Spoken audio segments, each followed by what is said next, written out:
How to accept all friend requests on Facebook at once in mobile. Is it possible?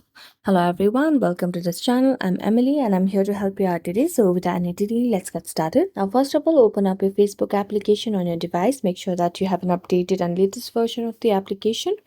After that, you make sure that you're logged into your account, and after logging into your account you can see this profile over here, your user interface. Then tap on the friend option over here at the middle of the screen. Then you'll be able to see different friends list over here. Then tap on the friend request option, and as you can see there are no requests as of now for me, but if you have more than one friend request and you want to accept all of them, you can see for the option over here three dotted lines. Tap on it, and here as you can see there's only one option, which is view sent request.